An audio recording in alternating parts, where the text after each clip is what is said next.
Hello, and welcome back to the Health Habit Podcast. Today we're talking about gut health and how to heal the inflammation that can develop within our digestive tracts.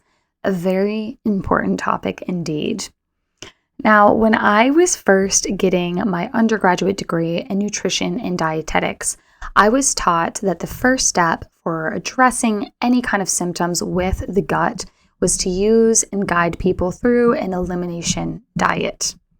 What that looks like is essentially either putting somebody through the process of tracking their foods, their mood, the digestive symptoms, and then identifying what foods could be triggers and removing them from the diet.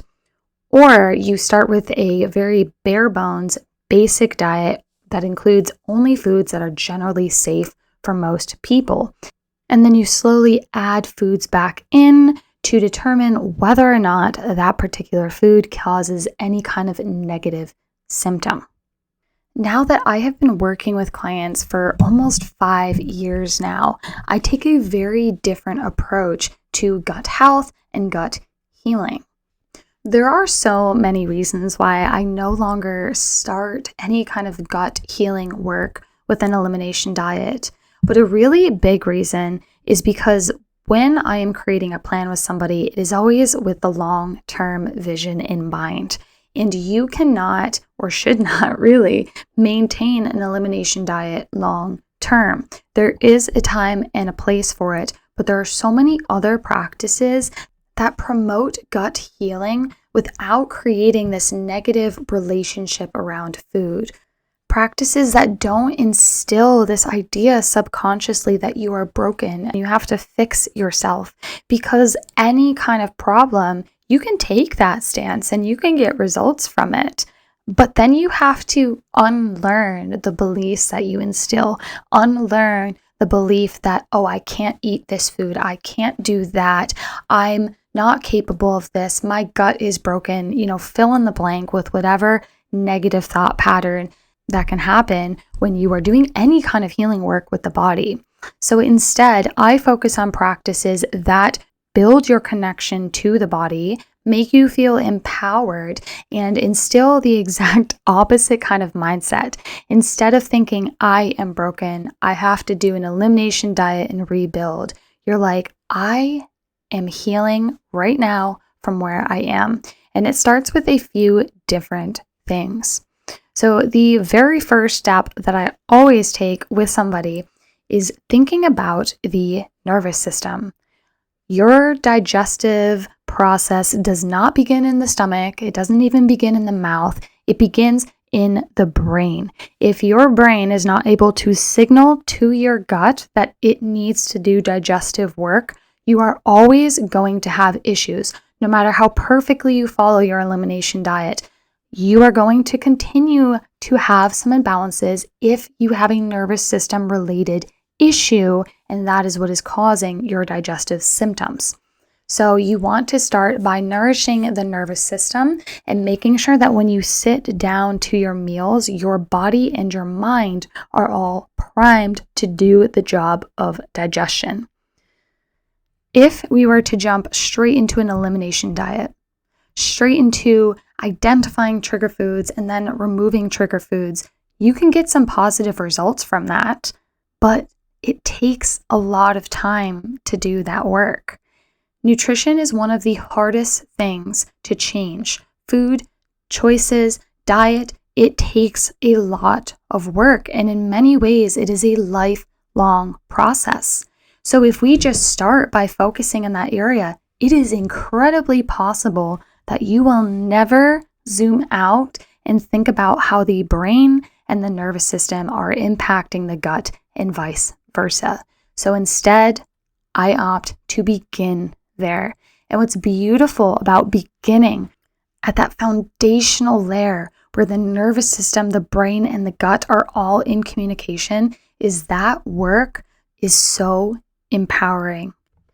The practices that build the nervous system, brain, gut connection instill so much positivity within your mind and body. It builds your connection to your body, your connection to your gut. It mends your relationship with food. There is so much incredible stuff that comes out of this work. So that is the very first place that I start. And again, it is the most deep foundational layer to gut health. If you've been listening to the Health Habit podcast for a while, you know that I like to say that health can feel like a peaceful return home. These are the kinds of practices, these are the kind of approaches that allow health and wellness to feel that way. Instead of becoming a to-do list, instead of being like, I am broken, I must be fixed, help me fix myself, it's this beautiful and embodied way to build more balance in your system. So with that in mind, the second thing that I do when it comes to gut health is I think about the healing compounds that we can introduce into the system.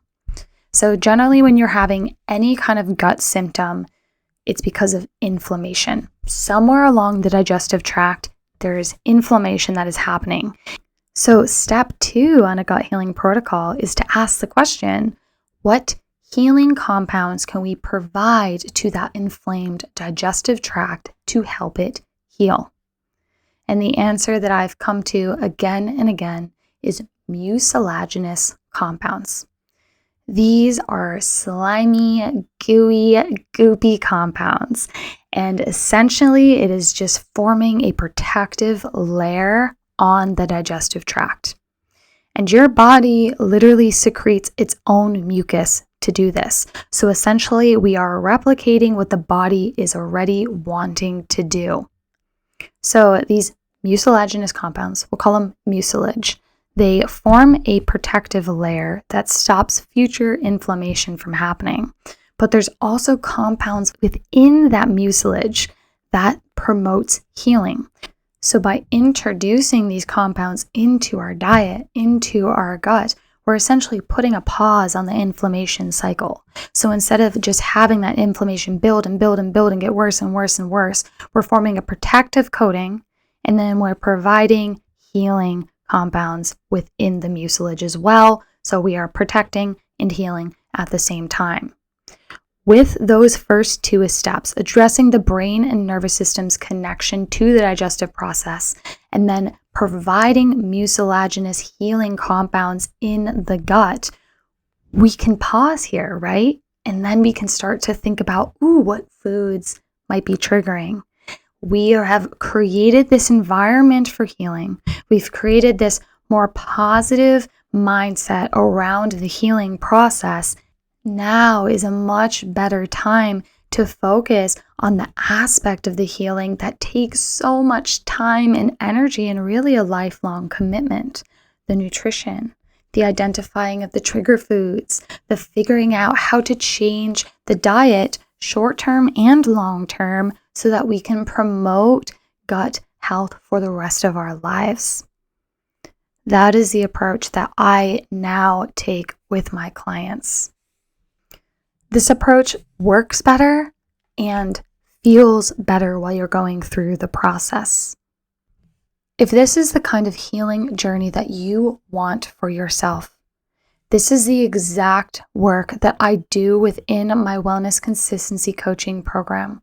This is where we take approaches like I've outlined today and turn it into a clear, personalized system that helps you move forward without chaos, without restriction, or the constant starting over. Instead of getting stuck in those negative loops with food, with your gut, and so much more, we're moving with clarity and confidence and with a much more grounded and empowered energy. If you are ready for that kind of support, go to thehealthhabit.net/holistic-wellness-coaching and book a free clarity call. We'll map out your next steps and get you moving in the right direction. You do not have to force your way through healing. There is a much more peaceful way to do this, and I would love to guide you there. So stop muscling your way through wellness and go to thehealthhabit.net/holistic-coaching wellness-coaching. My loves, if this episode has resonated with you, please pass it along to somebody else who would benefit from it. Let's keep the positivity rolling. And if you'd like to stay in contact and continue learning and implementing in between episodes, head over to thehealthhabit.net/community. Join the email list. I send out weekly email newsletters that help to reinforce everything that we've learned in the episodes. Until we meet again, goodbye, my friends. I'll see you all next week for another episode of the Health Habit Podcast.